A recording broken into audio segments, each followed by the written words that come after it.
Class 12 বায়োলজির third chapter যেটা হচ্ছে, সেখানে আজকে আমরা পড়বো হচ্ছে রজত চক্র বা হচ্ছে মাসিক চক্র। আগেরগুলো আমাদের সব হয়ে গেছিল, আমরা মোটামুটি কনসেপ্টটা মোটামুটি জানি। ঠিক আছে, দেখ এবার প্রথমেই আসছি রজত চক্র কাকে। মহিলাদের অর্থাৎ ফিমেলদের পিউবার্টি দশা শুরু থেকে মেনোপজ পর্যন্ত প্রতি মাসে, ঠিক আছে, পিউবার্টি দশা শুরু থেকে মেনোপজ পর্যন্ত পিরিয়ড বন্ধ হওয়ার আগে অবধি প্রত্যেকটা মাসে, প্রতি মাসে, ঠিক আছে, জরায়ু থেকে গৌণসাইট সহ যে রক্তকরণ ঘটে তাকে বলে রজত চক্র। ঠিক আছে, এটা আমরা ডিটেলস বুঝবো, শুধু বুঝবোই না, ঠিক আছে, ছবিটা একে আমরা দেখবো এবং সাথে আমরা কি করব, সাথে হচ্ছে আমরা ভিডিও দেখবো, যাতে কনসেপ্টটা ক্লিয়ার হয়। আমি যা যা লিখবো তোমরাও কিন্তু সাথে সাথে লিখবে। ঠিক আছে, তো এটা হচ্ছে সংজ্ঞা। তো সংজ্ঞাটা আরেকবার বলে দিই। মহিলাদের পিউবার্টি দশার শুরু থেকে, মহিলাদের পিউবার্টি দশার শুরু থেকে কোনটা পিউবার্টি দশা, কোনটা মেনোপজ দশা সব আমরা জানবো। ঠিক আছে, যে সংজ্ঞাটা এটা। মহিলাদের পিউবার্টি দশার শুরু থেকে মেনোপজ পর্যন্ত প্রত্যেক মাসে জরায়ু থেকে গৌণ উসাইট সহ যে রক্তক্ষরণ ঘটে তাকে বলছে রজত চক্র। ঠিক আছে, তো কখন এটা হয় না, এটা হচ্ছে তোমার পিউবার্টি দশা থেকে একদম মেনোপজ পর্যন্ত প্রত্যেক মাসে হচ্ছে, মেনোপজ অবধি প্রত্যেক মাসে হবে। ঠিক আছে, বাট যখন গর্ভাবস্থা আসবে তখন কিন্তু এই রজত চক্র বা মাসিক চক্র এটা বন্ধ থাকে। আচ্ছা, এই হলো সংজ্ঞা। ঠিক আছে, এই হচ্ছে সংজ্ঞা। এবার আমরা আসি রজস্রাব কাকে বলে। ঠিক আছে, রজস্রাব কাকে বলে, রজত চক্রটা আমরা বললাম। রজস্রাব আর রজত চক্র কিন্তু দুটো কিন্তু এক না। রজত চক্রটা আমরা এতক্ষণ বললাম, এবার আসছি আমরা রজস্রাব। আমি যা লিখছি সেগুলো কিন্তু লিখে নেবে, মনে তখনই থাকবে যখন তুমি তোমার নিজের হাতে লেখাটা পড়বে।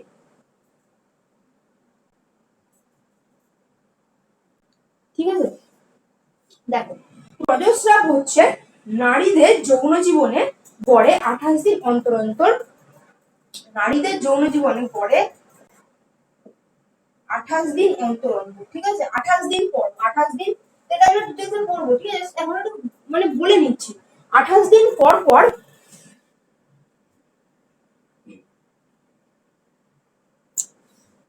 দেখো তো এবার দেখা যাচ্ছে। তো প্রথমে আমরা জেনে নিলাম রজস্রাব কাকে বলে। রজত চক্রটা, টোটাল যে চক্র আমরা পড়বো সেটা হচ্ছে রজত চক্র। আর রজত চক্রের ছোট্ট একটা অংশ হচ্ছে রজস্রাব। সেইটা কি, সেটা হচ্ছে নারীদের যৌন জীবনে গড়ে 28 দিন পর, 28 দিন পর পর হচ্ছে বিচ্ছিন্ন জরায়ু গাত্র। আমরা আগের দিন দেখলাম, ঠিক আছে, বিচ্ছিন্ন জরায়ু গাত্র, অনিষিক্ত ডিম্বাণু। ঠিক আছে, অনিষিক্ত ডিম্বাণু আমরা কিন্তু অনিষিক্ত ডিম্বাণু, যে ডিম্বাণুটা বিদীর্ণ হয়ে বেরিয়ে আসে সেই ডিম্বাণুটা লিউকোসাইট কোষ, তারপর হচ্ছে মিউকাস। ঠিক আছে, মিউকাস মিশ্রিত রক্ত যোনিপথে বের হয়ে আসে, একেই বলছে রজস্রাব। এই রজস্রাব কাকে বলে কিন্তু পরীক্ষা দেয়। আর আমি আরেকবার বলে দিচ্ছি, রজস্রাব আর রজত চক্র কিন্তু আলাদা। রজত চক্র টোটাল চক্রটা আমরা এক্ষুনি পড়বো। ঠিক আছে, রজস্রাবটা হচ্ছে শুধুমাত্র এই যে ব্যাপারটা 28 দিন পর পর হচ্ছে বিচ্ছিন্ন জরায়ু গাত্র, অনিষিক্ত ডিম্বাণু, লিউকোসাইট কোষ, মিউকাস মিশ্রিত রক্ত যোনিপথে বের হয়ে আসে, একে বলছে রজস্রাব। ঠিক আছে, এবার আমরা জেনে নিই সময়, কোন সময় ফিমেলদের রজস্রাবটা হয়। সময়টা হচ্ছে, আমরা আগের দিনই যখন আমরা হরমোনটা পড়েছিলাম, এই হরমোনের ব্যাপারটা পড়েছিলাম, তখন বিভিন্ন মানে যে হরমোনের ব্যাপারটা বিভিন্ন জনের দেহে বিভিন্ন ভাবে ক্রিয়া করছে। ঠিক আছে, বিভিন্ন রকম ভাবে এফেক্ট করছে। তো সেই সময়টা আগে পরে হতে পারে, সাধারণত পরে 9 থেকে 13 বছরে ফিমেলদের মধ্যে কিন্তু এই রজস্রাবটা শুরু হয়ে যায়। ঠিক আছে, তো দেখো এবার কতদিন চলে। প্রথম শুরু হচ্ছে 9 থেকে 13 বছর, এটা প্রথম শুরু হচ্ছে। এই সময়টাকে কি বলছে, এই সময়টাকে কিন্তু বলছে, প্রথমে যেটা আমি বললাম পিউবার্টি, এই সময়টাকে কিন্তু, এই যে সময়টা, এই সময়টাকে কিন্তু বলছে পিউবার্টি। ঠিক আছে, দেখো এটা লিখছি না কারণ এটা আমরা বারবার করে বলবোই। তো কত বছর অবধি হয় আমরা তো আগের দিনে জানি, তাও সময়টা একবার জেনে 40 থেকে 45 বছর বছর ঠিক আছে। এই 9 থেকে 13 বছর, কারণ 9 বছর শুরু হবে না, 9 থেকে 13-র মধ্যে শুরু হয়, ঠিক আছে। যদি না শুরু হয় তারপরে কিন্তু মানে ডক্টরের কাছে দেখানো দরকার। আর কত অবধি হবে সেটা বিভিন্ন জনের বিভিন্ন রকম হয়। 40 থেকে সাধারণত 45 বছর অবধি কিন্তু সময় রজস্রাব চলতে থাকে, ঠিক আছে।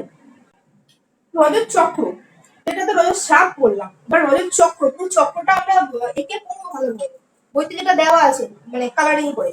আচ্ছা, তো রজত চক্র, রজত চক্রর সময় কত? রজত চক্রের সময় হচ্ছে গড়ে 28 দিন,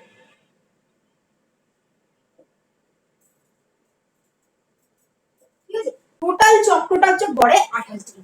এই হলো ব্যাপারটার কনসেপ্ট, ঠিক আছে। এই হচ্ছে ব্যাপারটার কনসেপ্ট। এই হচ্ছে রজস্রাব, যেটাকে বলছে হচ্ছে কিছু পরিমাণ ডিম্বাণু এবং মানে অনিষিক্ত ডিম্বাণু আর কি, লিউকোসাইট কোষ এবং এইসব মিশ্রিত রক্ত যোনিপথে বেরোয়, এটা হচ্ছে রজস্রাব। এর সময় হচ্ছে 9 থেকে 13-র মধ্যে শুরু হয়, 40 থেকে 45 অব্দি চলে। রজত চক্র হচ্ছে টোটাল চক্র, ঠিক আছে, সেটা হচ্ছে গড়ে 28 দিন। এতটা অব্দি কনসেপ্ট ক্লিয়ার হলো? তো এরপর আমরা আসছি হচ্ছে রজত চক্র। আমি যা লেখাচ্ছি সেগুলো কিন্তু খাতায় লিখবে, কারণ বইতে একটু অন্যরকম ভাবে লেখা আছে, এটা কিন্তু বুঝতে পারবে না লিখলে। দশাগুলো আগে পরে লেখা আছে, আমি সেটা ঠিকঠাক ভাবে লিখে দিচ্ছি, সেটা লিখে নাও, ঠিক আছে। রজত চক্রের দশা, তারপর আমি অ্যানিমেশন দেখাবো, সেইটাতে আরো পুরোপুরি ক্লিয়ার হয়েছে। দেখ, রজত চক্রের দশা, রজত চক্রের দশার মধ্যে প্রথমে আসছি আমরা রজস্রাবীয় দশা,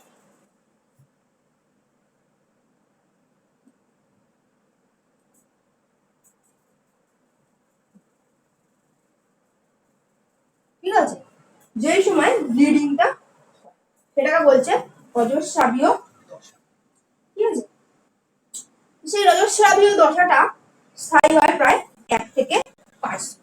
বিভিন্ন জনের বিভিন্ন রকম, সাধারণত স্থায়ী হয় 1 থেকে 5 দিন। বলো, আমরা চক্রাকারে দেখবো, কোনো তার জন্য অসুবিধা নেই। আচ্ছা, আমি চক্রটা এখনই আঁকিনি, পরপর এখানে লিখতে পারি এবং এখানে দেখাতে পারি, এবং আমি যেটা লেখাবো ওটা তোমার খাতার মধ্যে লিখে নেবে, কারণ বইতে যেরকম ভাবে আছে ওরকম ভাবে কিন্তু বুঝতে পারবে। আচ্ছা, তো এই একটা সার্কেল এঁকে নিলাম 28 দিন, ঠিক আছে। এই একটা সার্কেল এঁকে নিলাম আমি 28 দিনে। তো সেখান থেকে ধরো দিনটা ভিতরে রাখতে হবে আমাকে।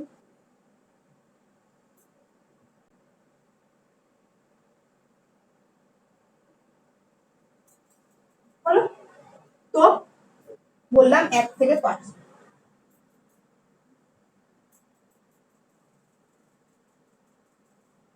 1, 2, 3, 4, এটা কি বললাম? রজস্রাবীয় দোষ, যে সময় ব্লিডিংটা হচ্ছে।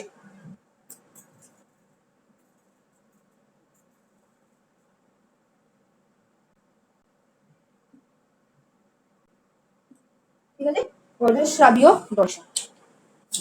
তারপর ব্লিডিংটা হয়ে যাওয়ার পরে হচ্ছে নিরামক ও ক্রমবর্ধনশীল দশা। আচ্ছা, নেক্সট হচ্ছে নিরাময় ও ক্রমবর্ধনশীল দশা। আগে দশাগুলো আমরা জেনে নিই, তারপরে আমরা কি হয় না হয় সেগুলো আমরা জানি। এই নিরাময় ও ক্রমবর্ধনশীল দশা হচ্ছে তোমার 6 থেকে 12 দিন অবধি স্থায়ী।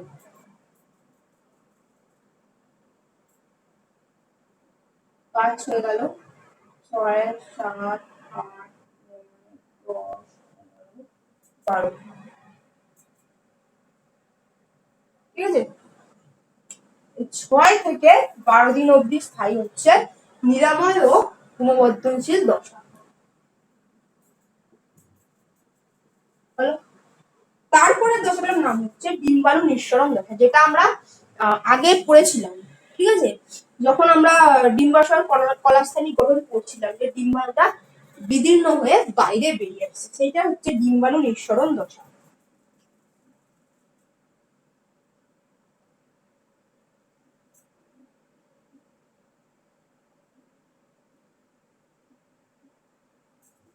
সেটা হচ্ছে ডিম্বাণু নিঃসরণ দশা। সেইটা কদিন স্থায়ী? সেইটা হচ্ছে 13 থেকে 15। এই চক্রটা মনে রাখলে মোটামুটি 13, 14, 13 থেকে 15 দিনের মধ্যে কিন্তু ডিম্বাণুটা বাইরে চলে আসছে।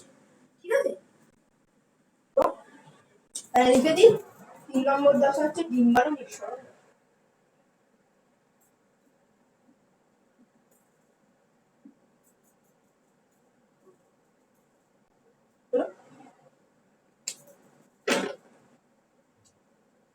সেটা হচ্ছে কত? 13 থেকে 15। শেষ যে দশাটা সেটা হচ্ছে প্রাক রজস্রাবীয় দশা।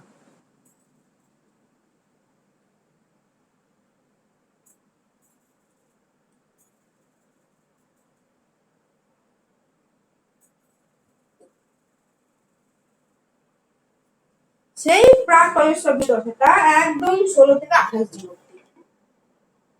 16 থেকে একদম আর লিখলাম না, 17, 18, 19, 20 করে 28 দিন অবধি। 16 থেকে 28 দিন। ঠিক আছে,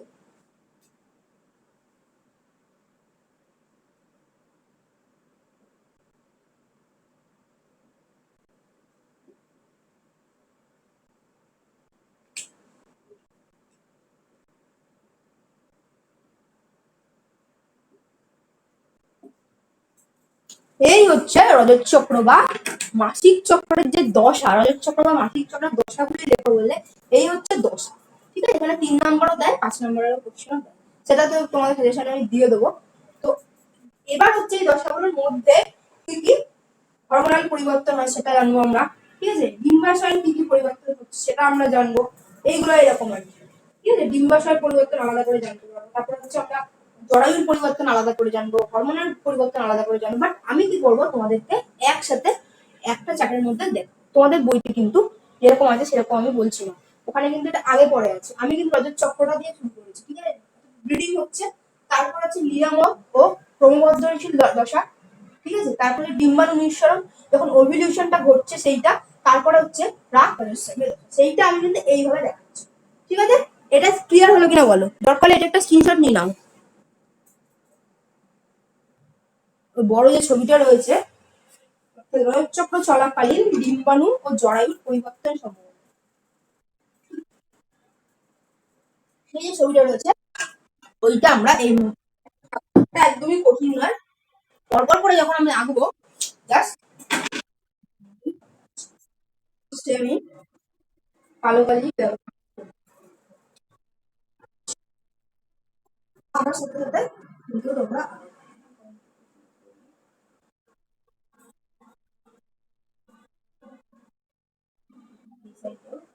ওরা ফ্রেশ পেজ নিয়ে আসবে, শুধু জলে কিন্তু আসবে না, কারণ অনেকটা জায়গা লাগবে।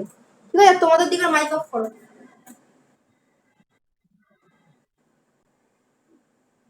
তোমাদের দিকে মাইক অফ করে দাও। জাস্ট এরকম একটা আঁকো, তারপরে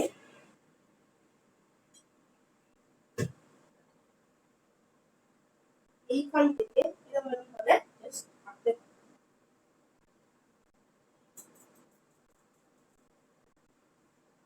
এইটা কিন্তু পরীক্ষায় আঁকতে হবে, আর এটা কিন্তু কঠিন না। এটা যে মানে ভাবছো যে কঠিন বা কিছু, সেরকম কিছু না।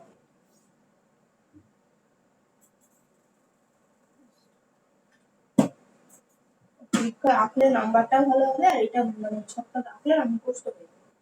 আচ্ছা, যাই হোক, মুছে দেবে, কেমন দেবে, মুছে দিয়ে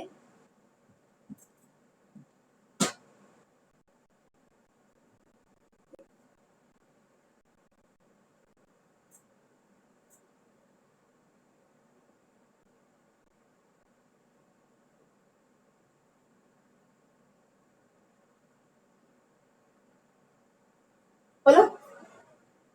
তো এই এটা দেখো, এই ব্যাপারটা, তো আমি প্রথমে কি বলি, প্রথমে দেখো নিচে যে দশাগুলো, সেইখানে আমি লিখছি দিন দিন। ঠিক আছে, ভালো করে বুঝে এটা লিখবে। ঠিক আছে, তুমি লেখো আমি কিন্তু বোর্ড মুছবো না, অপেক্ষা করেই সেভাবে ভালো করে বুঝবে, তারপর লিখবে। ঠিক আছে, নেক্সট আসছি হচ্ছে একদম প্রথমে কি বলবো, রজস্বাবীয় দশা, সেটা হচ্ছে 1 থেকে 5 দিন। ধরো 1 থেকে 5 দিন, সব দিনগুলো আমাকে ধরাতে হবে, ছোট করে আমি জায়গাটা করছি। এটা হচ্ছে রজস্বাবীয় দশা।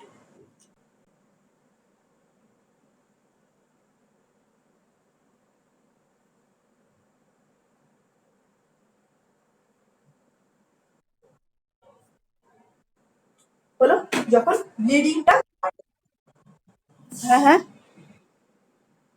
যে চক্রটা এক্ষুনি আমরা করলাম সেটাই আমরা কোনো কোনো কঠিন কিছু না। 1 থেকে 5 দিন ছিল রজস্বাবী দশা, ব্লিডিং যে সময় হচ্ছে। ঠিক আছে, তারপরে কি ছিল, তারপরে হচ্ছে দেখো নেক্সট আবার ছিল হচ্ছে 6 থেকে 12 দিন। 6 থেকে 12 দিনে কি ছিল, 6 থেকে 12 দিনে ছিল হচ্ছে নিরামক ও ক্রমবর্ধনশীল দশা। লিখে দিচ্ছি, পাশের পরে 6 নম্বর দিন 6 থেকে 12, সেটা ছিল নিরামক দশা।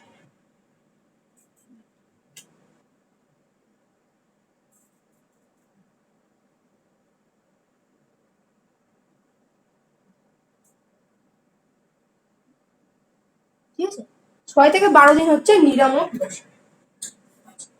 তারপরে আসছি নিরামক দশার পরে কি ছিল, নিরামক দশার পরে হচ্ছে 13 থেকে 15 দিনে ছিল হচ্ছে ডিম্বাণু নিঃসরণ দশা, যখন হচ্ছে ওভিলিউশনটা হচ্ছে, যেটা আমরা আগেও পড়ে এসেছি, তাই না? তখন আমি বলেছিলাম এটা ভালো করে পড়ো, কারণ এটা আমাদের আবার বলতে হবে। এইখানে দাগগুলো দিয়ে দিই।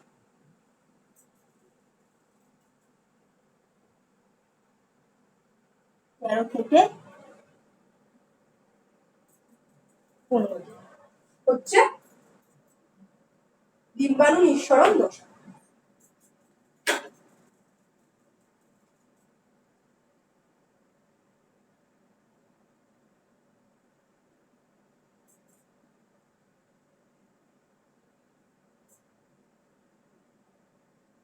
ঠিক আছে, বাকি তো তোমাদের পিডিএফ এ সমস্ত কিছু থাকবেই, বাট এটা খাতার মধ্যে লিখে নাও। আচ্ছা, ডিম্বাণু নিঃসরণ বা হচ্ছে ওভিলিউশন দশা, ওভিলিউশনের সময় হচ্ছে 13 থেকে 15 দিন, সেই সময় যে ডিম্বাণুটা বেরিয়ে আছে, যেটা আমরা পড়েছিলাম। ঠিক আছে, কলাস্থানিক গঠন ডিম্বাশয়। আচ্ছা, এরপরে হচ্ছে 16 থেকে 28 দিন, সেটা হচ্ছে প্রাক রজস্রাবীয় দশা, যেটা আমরা চক্রটার মধ্যে করলাম, ওই চক্রটার জিনিসটা আমি এখানে আঁকছি। ঠিক আছে, আর কোনো কঠিন কোনো ব্যাপার নেই। 16 থেকে, ঠিক আছে, সেটা হচ্ছে প্রাক রজস্রাবীয় দশা।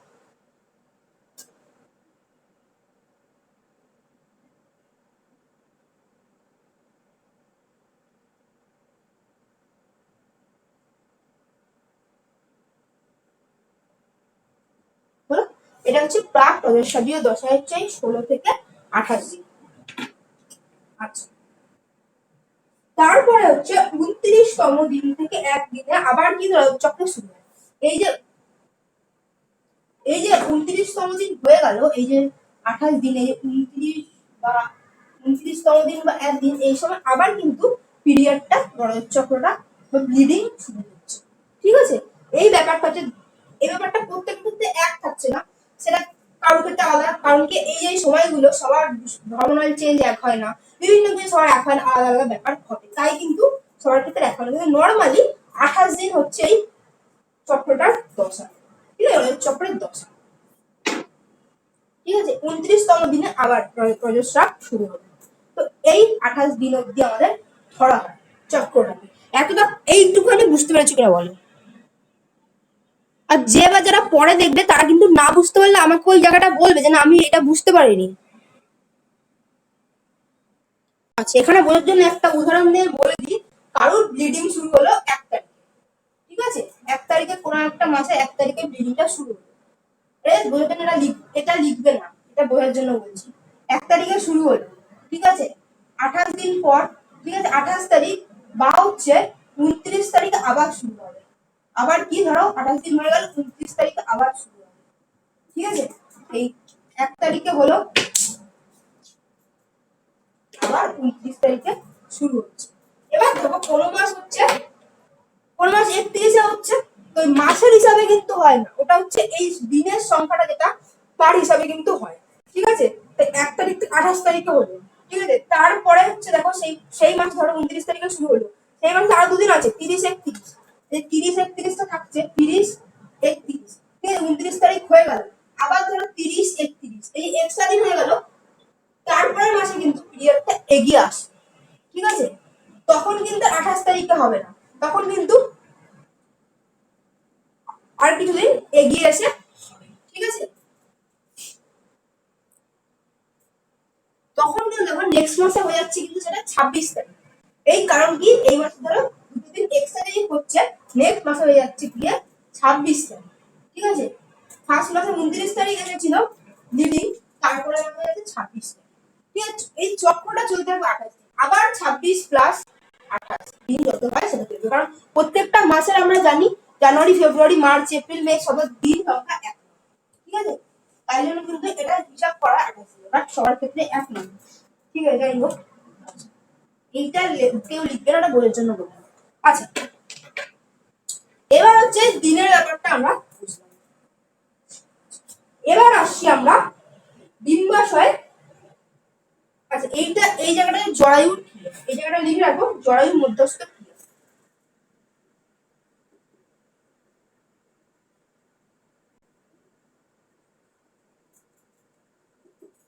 জরায়ু মধ্যস্থ ক্রিয়া। এরপরে আমরা আসছি হচ্ছে ডিম্বাশয় মধ্যস্থ ক্রিয়া। জরায়ুতে এই ব্যাপারগুলো আসছে, এবার ডিম্বাশয় এখানে কি আসছে সেটা তোমাদের জানতে হবে।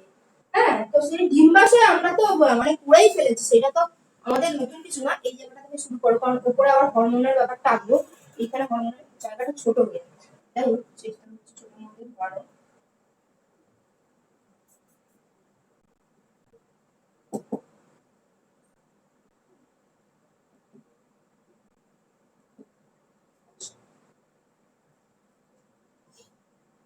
তো দেখো, ডিম্বাশয় মধ্যস্থ প্রথমে আমরা জানি যে প্রথমে আদি ডিম্বথলি ছিল, সেটা আমরা প্রথম আগের দিন বলেছি।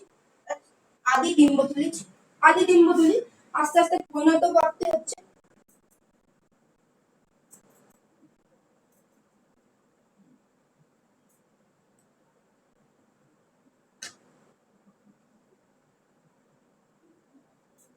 আদি ডিম্বথলি এইটা, এইটা কি হচ্ছে আস্তে আস্তে পরিণত প্রাপ্তির দিকে যাচ্ছে।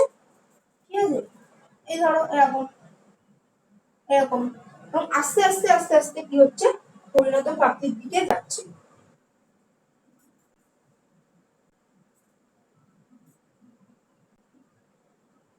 এরকম, এবং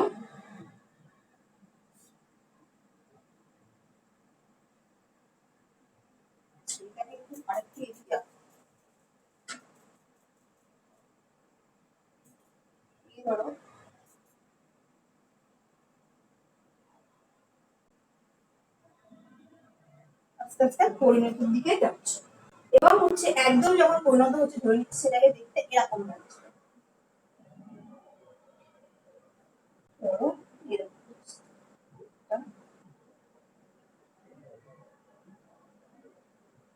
এরকম যাচ্ছে একটাই, এই টাইপের একটা, এটা ধরে নিচ্ছি আমরা পরিণত ক্রিয়া।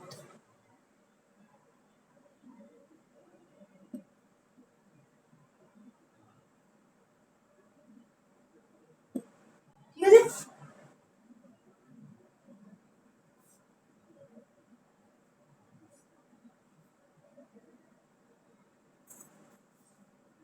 দেখো এই যে প্রথমে না একটা 13 থেকে 15 দিনের মাঝে এরকম হালকা করে দাগ কেটে নেবে, কারণ এগুলো না আঁকতে অসুবিধা। এই যে সোজা করে স্কেল দিয়ে মানে একটা এরকম দাগের মতো এই পর্যন্ত ডিমোশনটা হয়ে গেল। এরপরে আসছে ওভিলিউশন। এই পরে আমরা জানি যে ডিম্বথলি যখন আমরা ডিম্বাশয়ের কলাশ্রেণী গঠন করতে গিয়ে জেনেছি যে ডিম্বথলি যখন পরিণত প্রাপ্তি হয় তখন কিন্তু ডিম্বথলি হচ্ছে, ঠিক আছে। তারপরে হচ্ছে ওভিলিউশন, অর্থাৎ ডিম্বাণু বাইরে চলে আসছে। সেই ডিম্বাণুটা বাইরে আসে আমরা জানি ডিম্ব নিঃসরণকে ওভিলিউশন বলে। তো ওভিলিউশন, ঠিক আছে,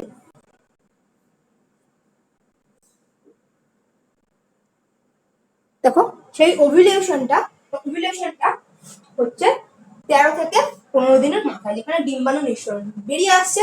এই ফাঁকা যে অংশটা তাকে বলছে পিতগ্রন্থি, ঠিক আছে। সেই পিতগ্রন্থিটা আস্তে আস্তে ক্ষয়প্রাপ্ত পিতগ্রন্থিতে পরিণত হচ্ছে, ঠিক আছে। এই হয়ে যাচ্ছে।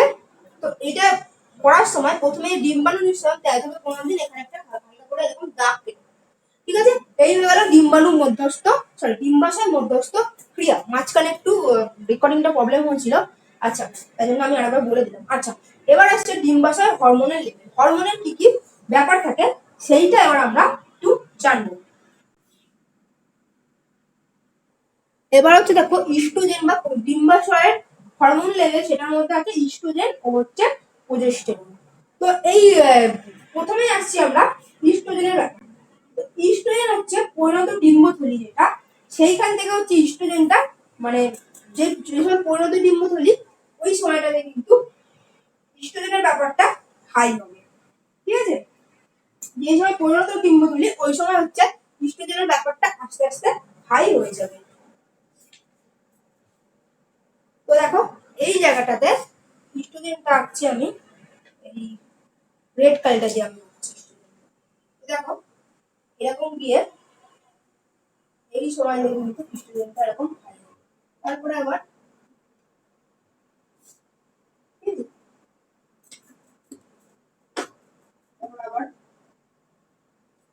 এই হয়ে গেল ইস্ট্রোজেনটা। এই পরিণত ডিম্বথলি যে সময় ব্যাপারটা আসছে সেই সময় হচ্ছে ইস্ট্রোজেনটা হাই হচ্ছে, ঠিক আছে। অর্থাৎ ওভিলেশনের টাইম এই জায়গাটায় এরকম জায়গাটা ছোট পড়ে যাচ্ছে,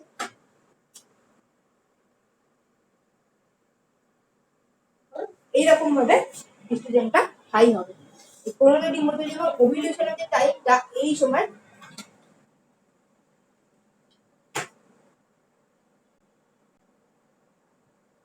হচ্ছে ইস্ট্রোজেনটা হাই হবে, ঠিক আছে। পরিণত ডিম্বথলির সময় থেকে হাই হয়, ওভিলেশনের টাইমটা কিন্তু ডিম্বাণু নিঃসরণ হচ্ছে সেই সময় কিন্তু ইস্ট্রোজেনটা হাই হবে,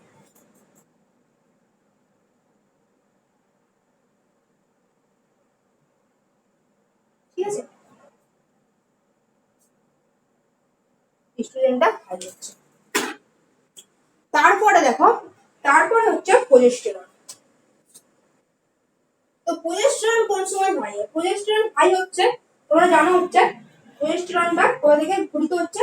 পিত্তগ্রন্থি থেকে কিন্তু প্রোজেস্টেরনটা ঘটিত হচ্ছে। পিত্তগ্রন্থির যে সময়টা আসছে ওই সময়টা হচ্ছে প্রোজেস্টেরনটা হাই হচ্ছে আস্তে আস্তে।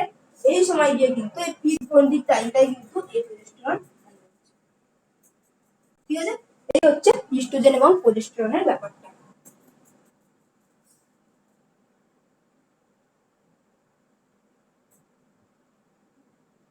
ঠিক আছে। এই সময় হচ্ছে প্রোজেস্টেরন হাই হচ্ছে। বোঝা গেল হরমোনাল ব্যাপারটা? বোঝা গেল? বলো। ওকে, একে নাও, যে যে যেটা লিখছি সেটা সব মানে করে নাও, ঠিক আছে। তারপরে আসছি পিটিউটারি মধ্যস্থ হরমোন, ঠিক আছে, পিটিউটারি হরমোন লেভেল।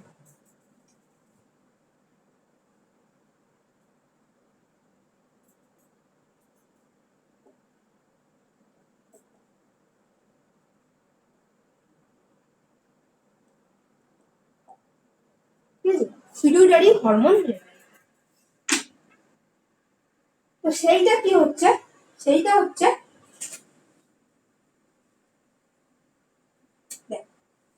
সেটা হচ্ছে এফএসএইচ আর হচ্ছে এলএইচ, এই দুটো হরমোন।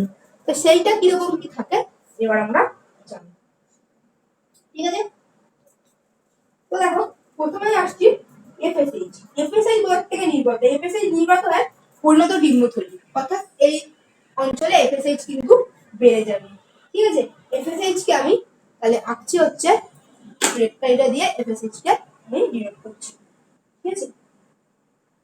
পরিণত ডিম্বথলির এই সময় কিন্তু এফএসএইচটা আস্তে আস্তে বেড়ে যাবে। ফলিকল স্টিমুলেটিং হরমোন কিন্তু নিঃসৃত হচ্ছে পরিণত ডিম্বথলি থেকে।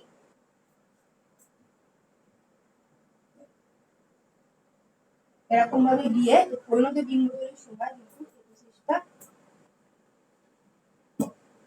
পরিণত ডিম্বথলির এই সময় থেকে কিন্তু এফএসএইচটা আস্তে আস্তে বৃদ্ধি পাবে। এফএসএইচ এর পিক পয়েন্ট,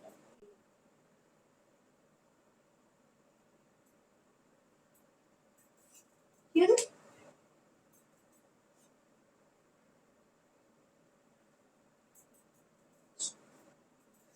জায়গাটা শর্ট, একটু ছোট করে আমি আঁকছি। দেখো আমি ছোট করে আঁকলাম কারণ জায়গাটা একদম শর্ট। তো এফএসএইচ, এটা হচ্ছে এফএসএইচ, এটা হচ্ছে পরিণত ডিম্বথলি এই সময় থেকে কিন্তু বাড়তে থাকে। পরিণত ডিম্বথলির এই জায়গাটাতে কিন্তু বাড়তে থাকে, ঠিক আছে। তারপরে আসছি আমরা এলএইচ বা হচ্ছে লিউটিনাইজিং হরমোন।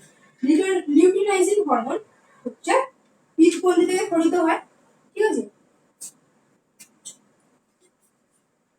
পিত্তগ্রন্থি থেকে ক্ষরিত হয় না, পিত্তগ্রন্থির ক্ষরণকে উদ্দীপিত করে, মানে এই জায়গাটায় হচ্ছে মোটামুটি পিক পয়েন্টটা আসবে, ঠিক আছে। পিত্তগ্রন্থির ক্ষরণকে উদ্দীপিত করে। তো কিরকম হবে, এইখান থেকে গিয়ে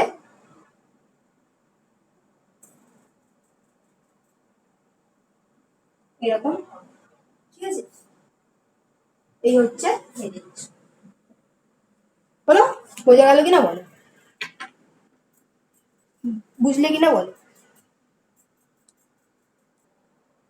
আচ্ছা আমি পুরোটাই একটু বলে দিচ্ছি, ঠিক আছে। এই জরায়ুর মধ্যস্থ ক্রিয়া হচ্ছে দেখো 1 থেকে 5 দিন রজস্রাবীয় দশা, 6 থেকে 12 দিন নিরামক দশা, তারপর হচ্ছে 13 থেকে 15 দিন ডিম্বাণু নিঃসরণ, তারপরে দেখো 16 থেকে 28 দিন প্রাক রজস্রাবীয় দশা। এইগুলো একটুখানি কঠিন, বুঝলে হয়ে যাবে, ঠিক আছে। এটা জরায়ু মধ্যস্থ ক্রিয়া, প্রাক রজস্রাবীয় দশা। তারপরে 29তম দিনে কিন্তু আবার ব্লিডিং শুরু হবে, ঠিক আছে। এটা রজস্রাবীয় দশা, এটা সার্কেল ঘুরে আসছি, আমরা চক্রের মধ্যেই দেখলাম আগের বার। তো তারপরে আসছি ডিম্বাশয়ের হরমোনাল লেভেল। তো প্রথমে আসছি আমরা এখানে এই ইস্ট্রোজেন। ইস্ট্রোজেন হরমোনটা, ইস্ট্রোজেন হরমোনটা নির্গত হচ্ছে, মানে ডিম্বাণু নিঃসরণকে উদ্দীপিত করছে, ঠিক আছে। ইস্ট্রোজেন পরিণত ডিম্বথলি থেকে নির্গত হচ্ছে, ঠিক আছে। এই পরিণত ডিম্বথলির এই সময়টা আসলে ইস্ট্রোজেনটা বেড়ে যাবে, ঠিক আছে। তারপরে হচ্ছে প্রোজেস্টেরন। প্রোজেস্টেরন কোথা থেকে নির্গত হচ্ছে, প্রোজেস্টেরন নির্গত হচ্ছে পিত্তগ্রন্থি। এই প্রোজেস্টেরন আসলে এই পিত্তগ্রন্থির টাইমটায় প্রোজেস্টেরনটা লেভেলটা দেখো বেড়ে গেছে, ঠিক আছে। এই হচ্ছে প্রোজেস্টেরন হয়ে গেল। তারপরে হচ্ছে ইস্ট্রোজেন মানে ডিম্বাশয়ের হরমোনাল লেভেল, এটা কিন্তু ডিম্বাশয়ের মধ্যে।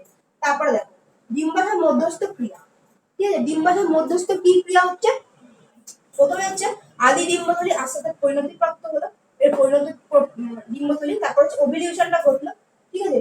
ওভিলিউশন ঘটার পরে এই যে ডিম্বাণু বাইরে বেরিয়ে চলে আসলো, ঠিক আছে। তারপরে হচ্ছে যে পড়ে থাকলো সে হচ্ছে পিত্তগ্রন্থি, ফাঁকা যে থলিটা, তারপরে ক্ষয়প্রাপ্ত পিত্তগ্রন্থি। আর আমি প্রথমেই বললাম এই যে এই দাগটা প্রথমে টানবো, তারপর এই দাগটা টানবো, তারপরে হচ্ছে এই যে ব্যাপারটা এই ডিম্বাণু নিঃসরণে 13 থেকে 15 দিনের মধ্যে হালকা করে একটা এরকম দাগ টানবো, যাতে আমরা এইটা ওভিলিউশনটাই মাঝখানে রাখতে পারি। তাহলে আমার আঁকাটা পরে গন্ডগোল হয়ে গেলে আবার মুছে সুছতে হবে, দরকার নেই। তারপর হচ্ছে পিরিয়ডারি হরমোন লেভেল, ঠিক আছে। পিরিয়ডারি একটা হরমোন নিঃসৃত হচ্ছে, তারপর যে ডিম্বাশয় হরমোন, মানে এইগুলো এসে একে মানে এদের উদ্দীপিত করছে, তারপর সেখান থেকে হরমোনগুলো নিঃসৃত হচ্ছে। তাই জন্য কিন্তু পিরিয়ডারি হরমোন লেভেল, কারণ আমরা হরমোন তো পড়েই ফেলেছি আগে আগে। আচ্ছা এই সবটা মনে রাখলে সব মনে রাখতে। এবার হচ্ছে পিরিয়ডারি হরমোন লেভেল। দেখো পিরিয়ডারি হরমোন লেভেলটা হচ্ছে, প্রথমে আসছি দেখো এই যে এফএসএইচ বা হচ্ছে ফলিকল স্টিমুলেটিং হরমোন, সে হচ্ছে ডিম্বথলিকে উদ্দীপিত করছে, পরিণত ডিম্বথলিকে উদ্দীপিত করছে, ঠিক আছে। তো এফএসএইচ এই লাল কালারে আমি লিখেছি, এফএসএইচ পরিণত ডিম্বথলি এই সময়টা এফএসএইচ কিন্তু বেড়ে যাচ্ছে, এই সময়টায় আস্তে আস্তে এফএসএইচ বেড়ে যাচ্ছে, পরিণত ডিম্বথলিকে উদ্দীপিত করছে, ঠিক আছে। এটা ওভিলিউশন হচ্ছে। আচ্ছা তারপরে আসছি এলএইচ। এলএইচ বা হচ্ছে লিউটিনাইজিং, লিউটিনাইজিং হরমোন হচ্ছে পিত্তগ্রন্থিকে উদ্দীপিত করছে। এটা কোনো ওই পাশেরটায় আঁকি, অসুবিধা কিছুই নেই, ওইটা একটুখানি ওই পাশটাতে আমি এগিয়ে দিলাম যাতে যে মানে দেখা মানে বলে দেয় বা মনে থাকে দরকার। আচ্ছা তো লিউটিনাইজিং হরমোন হচ্ছে পিত্তগ্রন্থিকে উদ্দীপিত করছে। দেখো এই ওভুলেশন হয়ে গেল, তারপরে কিন্তু আস্তে আস্তে লিউটিনাইজেশন হবে। পিতগ্রন্থি এই জায়গাটায় কিন্তু আস্তে আস্তে এই জায়গাটা কিন্তু বৃদ্ধি পাচ্ছে, এই জায়গাটায় কিন্তু ভালো রকম এই জায়গাটা বৃদ্ধি পাচ্ছে। ঠিক আছে, পিতগ্রন্থি এই জায়গাটায় বৃদ্ধি পাচ্ছে। ঠিক আছে, এই হয়ে গেল লিউটিনাইজিং হরমোন। এবার বলো বুঝেছো কিনা, বুঝতে পেরেছো? হ্যাঁ, এঁকে নিছো তো এটা? দেখো, তোমাদের যে কোশ্চেনটা দেয় এটা অবশ্যই আগ্রহ সবাই, তোমাদের যে কোশ্চেনটা দেয় সেটা হচ্ছে পুরোটা দিতে পারে, ঠিক আছে, রজত চক্র 5 নম্বরের কোশ্চেন পুরো দিতে পারে, বা দিতে পারে হচ্ছে এরকম রজত চক্রের সময় ডিম্বাশয়ের পরিবর্তন, মানে এই ডিম্বাশয়ের পরিবর্তন, এই ঠিক আছে, এই ডিম্বাশয়ের পরিবর্তন, ডিম্বাশয়ের হরমোনের লেভেল, ঠিক আছে, সেই ডিম্বাশয়ের পরিবর্তন দিতে পারে, বা দিতে পারে হচ্ছে জরায়ুর পরিবর্তন। ঠিক আছে, রজত চক্রের সময় জরায়ুর কি পরিবর্তন হচ্ছে সেটা নিয়ে আরো দিতে পারে, বা পুরো রজত চক্রটা দিতে পারে। তো আমি যেরকম যেরকম বললাম পরপর লিখবে। এখন আমি তোমাদের একটা ছক দেখাবো, ঠিক আছে, তোমাদের বইতে কিন্তু আগে পড়ে আছে, সেই রকম আমি যেরকম যেরকম 1 নম্বর 2 নম্বর করে দিয়েছি নোটটাই পেয়ে যাবে, বাকি হচ্ছে আমি তোমাকে দেখিয়ে দিচ্ছি। ঠিক আছে, একটু ওয়েট করো। তো আমি যেরকম ভাবে বলছি এটা কিন্তু সেরকম ভাবে লিখবে, আমি এটা করিয়েছিও কিন্তু ওরকম ভাবে, ঠিক আছে, পরপর সেরকম ভাবে লিখবে।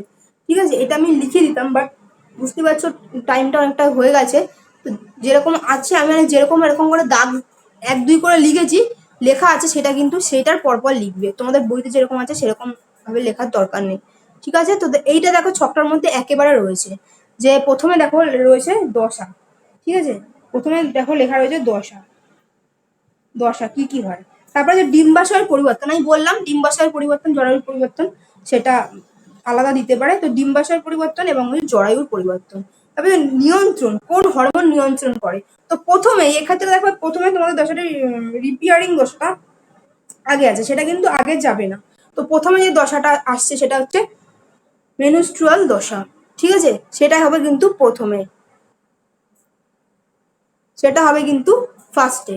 ঠিক আছে, তো সেই সময় কি হচ্ছে দেখো, খাতার মধ্যে এটা লিখবে, যারা রেকর্ড দেখছো তারা পরে কিন্তু এটা খাতার মধ্যে লিখে নোটটা করবে, তাহলে কিন্তু সব গন্ডগোল হয়ে যায় পরে। আচ্ছা, দেখো মেনুস্ট্রুয়াল দশা, ঠিক আছে, বা দেখো একে বলা হচ্ছে যেটা আমি প্রথমে বললাম রজস্রাবীয় দশা, ঠিক আছে, এটা হচ্ছে রজস্রাবীয় দশা, সেটা থাকে কতদিন, প্রায় 1 থেকে 5 দিন।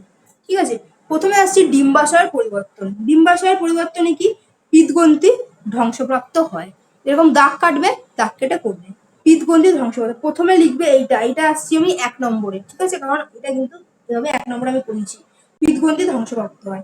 তারপরে জরায়ুর পরিবর্তন, এই নেক্সটটা আসছে, নেক্সট যে ছকটা গেলাম সেটা হচ্ছে জরায়ুর পরিবর্তন। জরায়ুর কি পরিবর্তন হচ্ছে, জরায়ুর গাত্র থেকে এন্ডোমেট্রিয়াম, জরায়ুর গাত্র থেকে এন্ডোমেট্রিয়াম বিচ্ছিন্ন হয়, রক্তক্ষরণ শুরু হয়। ঠিক আছে, জরায়ু গাত্র থেকে এন্ডোমেট্রিয়াম বিচ্ছিন্ন হয় এবং এই সময় কিন্তু রক্তক্ষরণ শুরু হয়, কারণ জানি মেনস্ট্রুয়াল দশা যেটা বা রজস্রাবী দশা সেটা হচ্ছে ব্লিডিং যেই সময়টা সেটাকেই বলা হচ্ছে।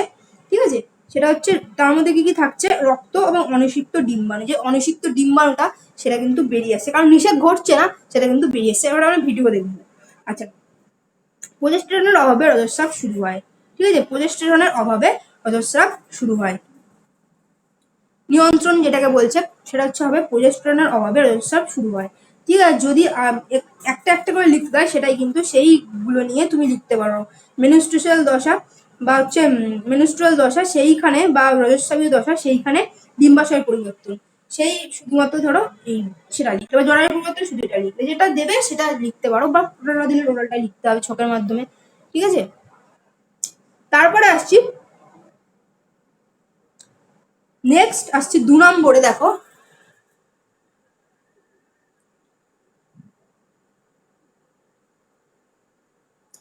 এটা মুছে নি। 2 নম্বরে যেটা আছে সেটা হচ্ছে নিরামক দশা, যেটা ঠিক আছে, যেটা হচ্ছে নিরামক দশা, বা হচ্ছে দেখো যেটা হচ্ছে বলে ক্রমবর্ধনশীল দশা। ঠিক আছে, এখানে লিখে নিতে পারো নিরামক দশা বা হচ্ছে ক্রমবর্ধনশীল দশা। ঠিক আছে, দেখো এখানে লেখা রয়েছে রিপেয়ারিং ফেজ, যেটা হচ্ছে 6 থেকে 12 দিন হয়। ঠিক আছে, যেটা হচ্ছে 6 থেকে 12 দিন হয়। ঠিক আছে, তো সেখানে ডিম্বাশয়ের কি পরিবর্তন হচ্ছে? ডিম্বাশয়ের পরিবর্তন হচ্ছে পিত্তগ্রন্থি বিনষ্ট হয়, প্রজেস্টেরন ক্ষরণ বন্ধ হয়ে যায়। ঠিক আছে, পিত্তগ্রন্থি বিনষ্ট হয়, প্রজেস্টেরন ক্ষরণ বন্ধ হয়ে যায়। তারপরে হচ্ছে ডিম্বথলি ধীরে ধীরে পরিণত হয়। ঠিক আছে, ডিম্বথলি কিন্তু ধীরে ধীরে পরিণত হচ্ছে, ইস্ট্রোজেন ক্ষরণ বৃদ্ধি পায়।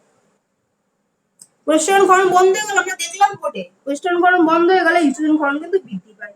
এটা পয়েন্ট করে করে পরপর লিখবে, যখন পরে লিখে নেবে। 14 দিনের মাথায় ওভিলিউশন ঘটে। 14 দিনের মাথায় কিন্তু ওভিলিউশন শুরু হয়। ঠিক আছে, বা ডিম্বাণু নিঃসরণ শুরু হয়। ঠিক আছে, 12 থেকে 13 দিন এটা হলো। তো এইটা নেক্সট পার্টে আমরা পড়বো, এটা এইখানে নাও লিখতে পারো ডিম্বাণুর পরিবর্তনের ক্ষেত্রে। আচ্ছা, তারপরে আসি জরায়ুর পরিবর্তন। জরায়ুর পরিবর্তন কি? এন্ডোমেট্রিয়াম পুনরায় সৃষ্টি হয়। এটা বললাম, এটা নিরামক দশা। ঠিক আছে, তো এন্ডোমেট্রিয়াম গাঁথটা পুনরায় সৃষ্টি, এন্ডোমেট্রিয়ামের পুরু হতে থাকে এবং রক্তবাহী নালী গঠিত হয় আবার। ঠিক আছে, গ্রন্থিগুলি বড় ও কুণ্ডলীকৃত হয়। নিয়ন্ত্রণ ইস্ট্রোজেন ও এফএসএইচ ফলিকল স্টিমুলেটিং হরমোন দ্বারাই যখন নিয়ন্ত্রণ। এই সময় ইস্ট্রোজেন এবং ফলিকল স্টিমুলেটিং হরমোন, জানো ইস্ট্রোজেন আর এফএসএইচ সেটা হচ্ছে একসাথে এখানে আছেও, দেখো এই ইস্ট্রোজেন আর হচ্ছে আমি লাল কালি দিয়ে করেছিলাম প্রথমে, এটা মনে করো মানে রিভার্স করে একটু দেখো, ইস্ট্রোজেন আর এফএসএইচ। ঠিক আছে, এটা নিয়ন্ত্রিত হচ্ছে এই সময়টা। আচ্ছা, এরপরে আসছে 3 নম্বর দশাটা। 3 নম্বর দশাটা হচ্ছে ওভিলিউশন দশা। 3 নম্বর দশা হচ্ছে ওভিলিউশন দশা। এখন আমি দাগ দাগ দিচ্ছি, সেভাবে কিন্তু পড়বে। ওভিলিউটরি দশা বা হচ্ছে ওভিলিউশন দশা, বা হচ্ছে বলতে পারো ডিম্বাণু নিঃসরণ দশা। এই দশাটা হচ্ছে ডিম্বাণু নিঃসরণ দশা, এটা আমরা এক্ষুনি দেখলাম 13 থেকে 15 দিনের মাথায় এটা ঘটে। কি হচ্ছে? গ্রাফিয়ান ফলিকল থেকে লিকার ফলিকুলিতে বেশি তরল সঞ্চিত হয়, ফলে ডিম্বাথলি বিদীর্ণ হয়ে ডিম্বাণু নির্গত হয়। ঠিক আছে, গ্রাফিয়ান ফলিকলের মধ্যে লিকার ফলিকুলিতে বেশি তরল সঞ্চিত হয়, ফলে ডিম্বথলিটা বিদীর্ণ হয় এবং ডিম্বাণুটা বাইরে চলে আসে। এটা আমরা আগের দিনও পড়েছি, আজকেও আবার বলে দিলাম। ঠিক আছে, তারপর আসি জরায়ুর পরিবর্তন। জরায়ুর পরিবর্তনে কি? এন্ডোমেট্রিয়াম পুরু হয় এবং গ্রন্থি ও রক্তবাহ সৃষ্টি হয়। ঠিক আছে, জরায়ুর পরিবর্তনে হচ্ছে এন্ডোমেট্রিয়াম পুরু হয়, দেখো এই সময় থেকে আবার প্রাপ্রাদর্শক দশাটা শুরু হয়ে যাচ্ছে। তো এন্ডোমেট্রিয়াম কি হচ্ছে? পুরু হচ্ছে এবং গ্রন্থি ও রক্তবাহ বৃদ্ধি পাচ্ছে। ঠিক আছে, তারপরে আসছে হরমোন। হরমোন কি হচ্ছে? এই সময় ইস্ট্রোজেন ও এলএইচ গ্রাফিয়ান ফলিকলকে বিদীর্ণ করে ডিম্বাণু নিঃসরণ করে, সেইটা আমরা তো পড়েছি। ঠিক আছে, এলএইচ এবং হচ্ছে ইস্ট্রোজেন এই সময় হচ্ছে বেশি পরিমাণে ক্রিয়া করছে। হলো? আচ্ছা, তারপরে আসছি প্রিমেনস্ট্রুয়াল দশা, বা হচ্ছে এটাকে বলা হচ্ছে প্রাক প্রজস্রবীয় দশা। এটাকে কিন্তু রেখেছি আমি 4 নম্বরে। ঠিক আছে, তো সেটা হচ্ছে দেখো প্রাক প্রজস্রবীয় দশা, এই দশাটার নাম হচ্ছে প্রাক প্রজস্রবীয় দশা।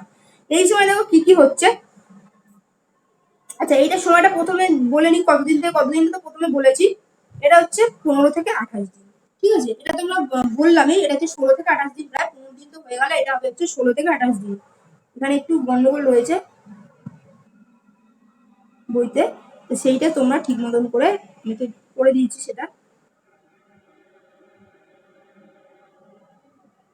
ঠিক আছে, 16 থেকে 28 দিন হলো। তো সেই দশাটা ডিম্বাশয় পরিবর্তন, পিত্তগ্রন্থি সম্পূর্ণরূপে গঠিত ও বৃদ্ধিপ্রাপ্ত হয়।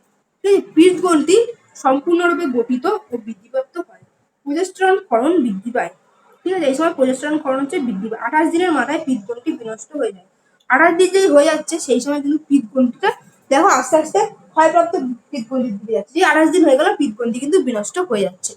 হলো, এন্ডোমেট্রিয়াম আরো পুরু এবং রক্তজলক স্ফীত হয়, গ্রন্থিগুলি আরো বৃদ্ধি পেয়ে কুণ্ডলীকৃত হয়, রক্তাভ তরল করিত হয়। ঠিক আছে, এরপরে কিন্তু আস্তে আস্তে সেই প্রথম দশাটা অর্থাৎ হচ্ছে রজস্বী দশার দিকে যাচ্ছে। এই দশাটা শেষ, জরায়ুর পরিবর্তনে কিন্তু আস্তে আস্তে আবার রক্তাভ তরল কিন্তু ক্ষরিত হওয়া শুরু হয়।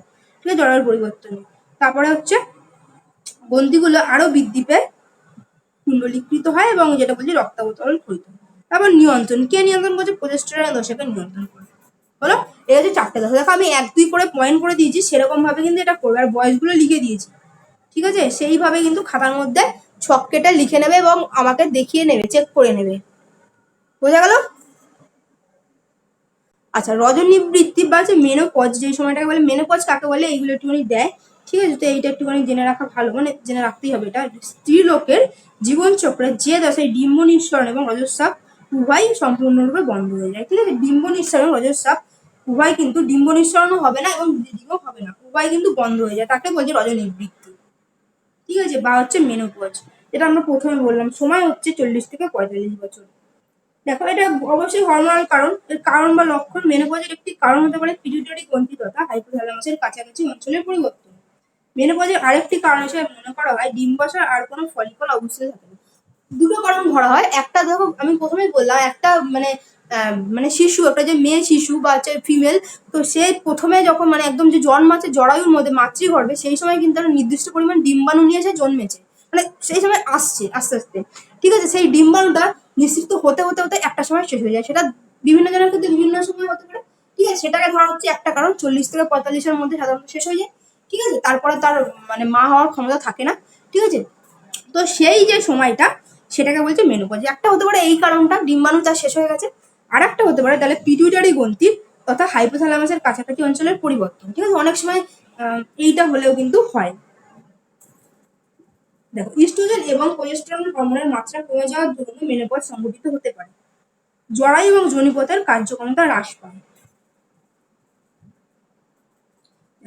এই সময় যে হচ্ছে হট ফ্ল্যাশেস এবং ডিপ্রেশন, এই লক্ষণগুলো এই টাইমটায় কিন্তু বিভিন্ন টাইপের ডিপ্রেশন, মুড সুইং বা মেজাজ খিটখিটে হয়ে যাওয়া, এই টাইমের মানে এই জিনিসের ব্যাপারগুলো কিন্তু এই টাইমটায় ফিমেলদের ক্ষেত্রে দেখা যায়। আচ্ছা, তারপরে আসছে হচ্ছে ঋতুচক্র। ঋতুচক্রটা আমরা একটু মানে এটা সেরকম কিছু করি না, এটা আমরা করবো, তার আগে আমরা একটুখানি ভিডিওটা দেখে নিই।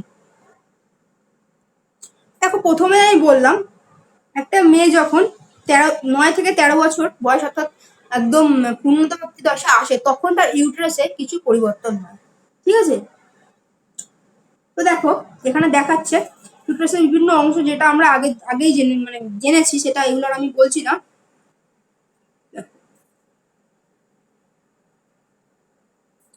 দেখো, এই সময় হচ্ছে তার ব্লিডিং শুরু হয়, ঠিক আছে? 9 থেকে 13 বছর বয়সে, ঠিক আছে?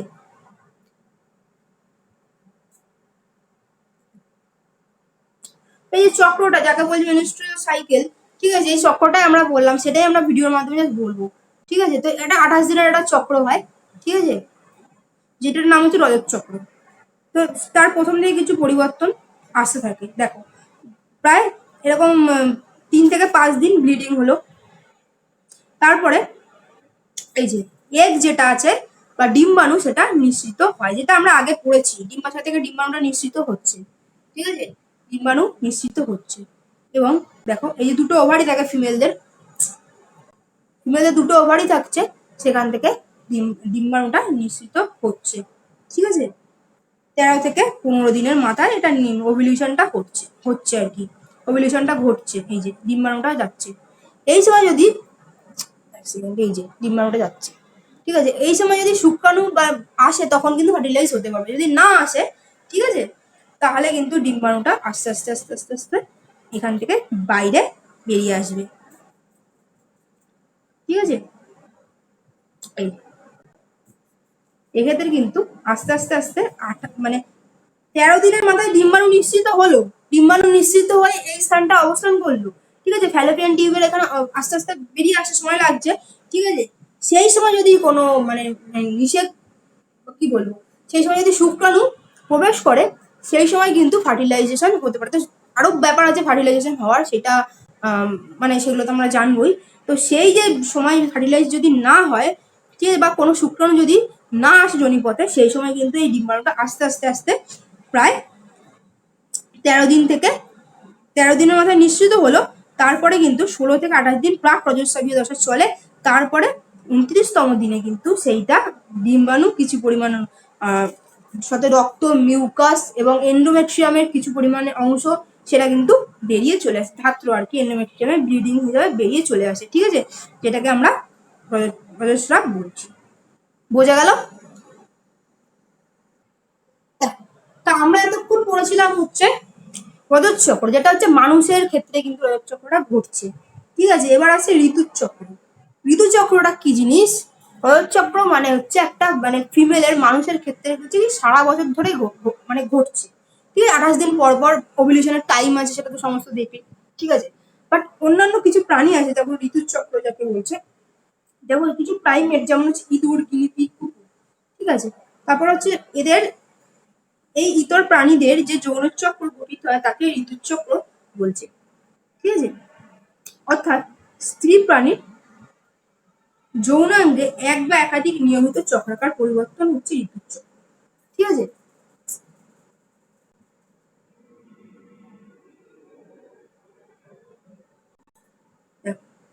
যেমন হচ্ছে এরা হচ্ছে বিভিন্ন ভাগ, এটা দুই ভাগ আছে। যেমন হচ্ছে এক ঋতুচক্রী প্রাণী। ঠিক আছে, আর হচ্ছে বহু ঋতুচক্রী প্রাণী।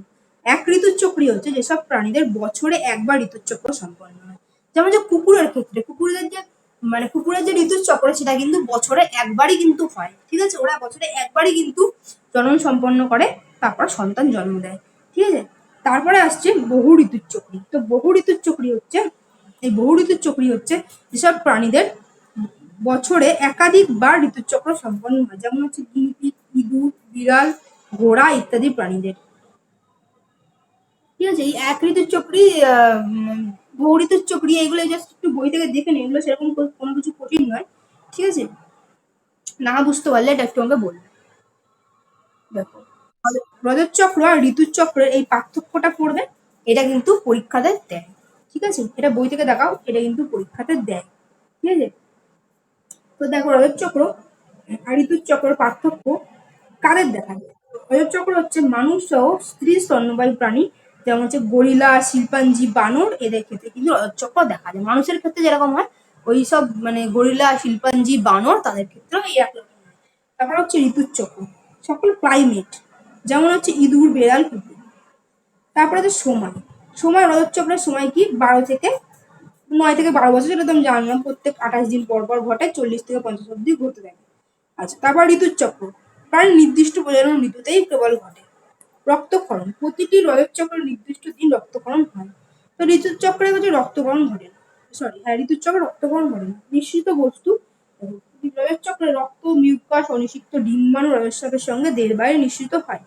ঋতুচক্র নিঃসৃত পদার্থ জরায়ু দ্বারা শোষিত হয়, কোনো পদার্থ দেহের বাইরে নির্গত হয় না।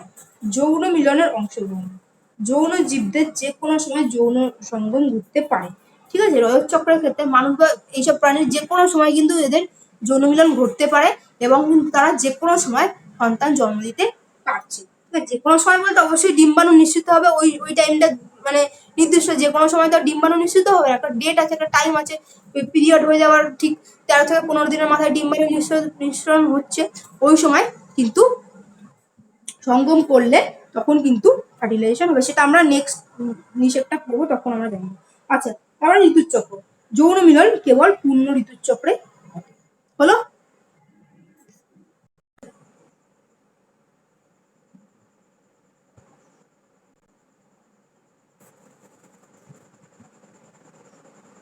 ওকে, তো এই ভিডিওটা এই অবধি থাকলো। তোমরা যারা যারা আজকে চ্যানেলটিটা নতুন, চ্যানেলটি সাবস্ক্রাইব করোনি, অবশ্যই চ্যানেলটি সাবস্ক্রাইব করে রাখো, কারণ এই চ্যানেলে একদম ক্লাস 7 থেকে কিন্তু তোমরা এমএসসির বায়োলজির বিভিন্ন ভিডিও তোমরা পেয়ে যাবে এরকম। তো ভালো লাগলে অবশ্যই ভিডিওটা লাইক করো এবং কমেন্ট করে জানিও, কারণ তোমাদের উৎসাহে কিন্তু এরকম বিভিন্ন ভিডিও তোমরা ইউটিউবে বাংলাতে বায়োলজির পেয়ে যাবে। ঠিক আছে, এবং আমাদের অনলাইন ক্লাসগুলো হচ্ছে, অনলাইন টিউশন ক্লাসগুলো হচ্ছে, সেগুলো কিভাবে কি হচ্ছে সেগুলো আমি তোমাদেরকে এরপরে দিয়ে দিচ্ছি, তোমরা দেখে নাও। তোমরা যদি চাও সেই অনলাইন টিউশন ক্লাসে তোমরা জয়েন করতে পারো।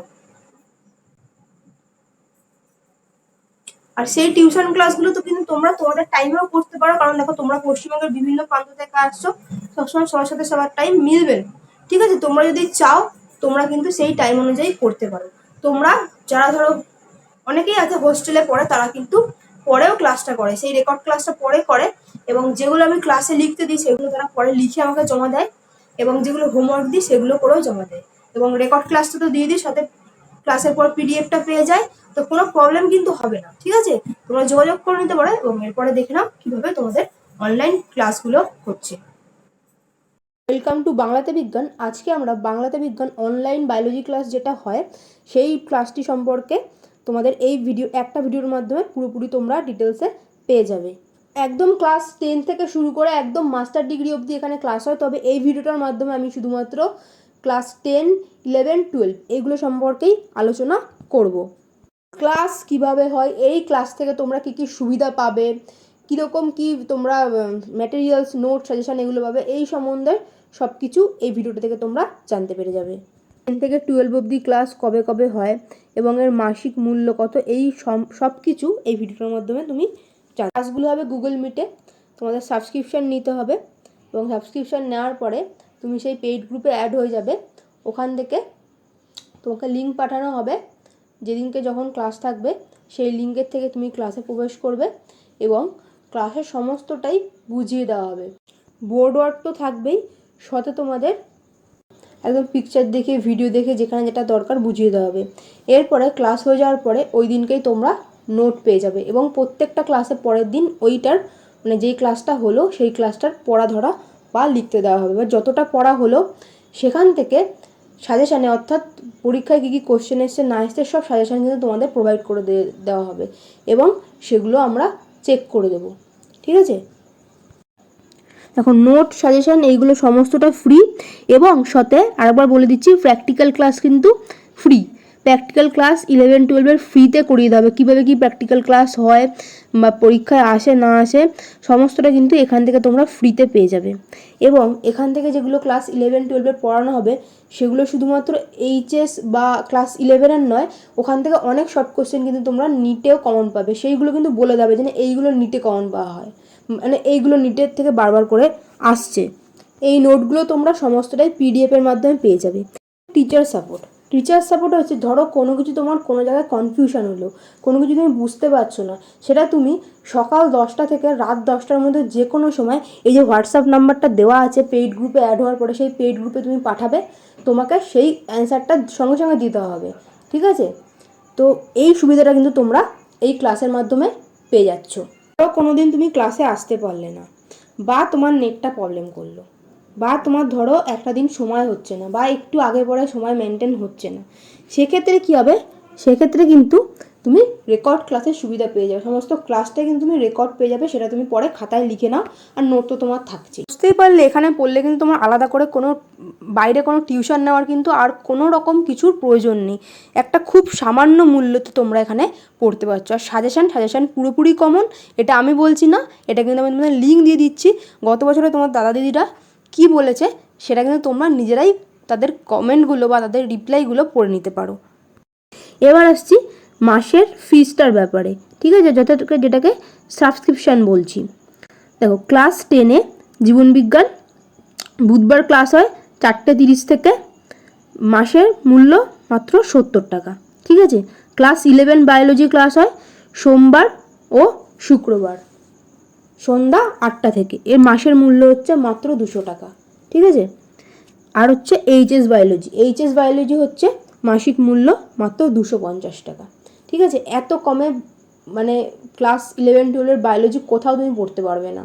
তুমি একটা মাস পড়ে দেখতে পারো তোমার কেমন লাগে। নেক্সট মাসে যদি তোমার মানে ধরো তুমি একটা মাসের সাবস্ক্রিপশান নিলে, ধরো এই মাসে মে মাসের সাবস্ক্রিপশান তুমি নিয়েছো, জুন মাসে তুমি সাবস্ক্রিপশান নেবে না, সেটা কোনো ব্যাপার না, তুমি না নিতে পারো।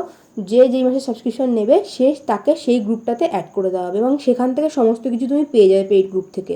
এই যে নাম্বারটা তোমরা দেখছো 8420659444, এই নাম্বারটা তোমরা হোয়াটসঅ্যাপে যোগাযোগ করবে, সেখান থেকে তোমাদের পেমেন্ট কীভাবে করতে হয় সমস্তটা বলে দেওয়া হবে। সেভাবে তোমরা পেমেন্ট করে দিলে তোমাকে সাথে সাথে পেইড গ্রুপে অ্যাড করে নেওয়া হবে। সেখান থেকে তুমি সমস্ত কিছু আপডেট ওই পেইড গ্রুপেই পেয়ে যাবে। আশা করি তোমরা বুঝতে পেরেছো। যাদের দরকার তারা যোগাযোগ করে নেবে। আর সাজেশানের ব্যাপারটা যেটা বললাম, সাজেশানের ব্যাপারটা আমি এমনি বলছি না যে 100% কমন বা একদম 95%ই কমন। সেটা কিন্তু গত বছরের স্টুডেন্টরা, ঠিক আছে, তারাই কিন্তু জানি যে তারা সবাই কমন পেয়েছে, যে সাজেশনটা দিয়েছিলাম। যেহেতু গত বছর মানে একটা করোনা পরিস্থিতি ছিল আমার, যেখানে নিজের টিউশন আমি সমস্ত কিছু ফ্রি করে দিয়ে দিয়েছিলাম, কারণ কি যাতে সবাই অন্তত পাসটুকু করতে পারে, এবং তারা খুব ভালোই নাম্বার পাবে তারা কিন্তু সেটা আমাকে জানিয়েছে। তো তোমরা সেই ভিডিও লিঙ্কটা আমি ডেসক্রিপশানে দিয়ে দিলাম, তোমরা সেখান থেকেও দেখে নিতে পারো যে আমি এমনি বলছি নাকি সত্যি সত্যি কমন পেয়েছে।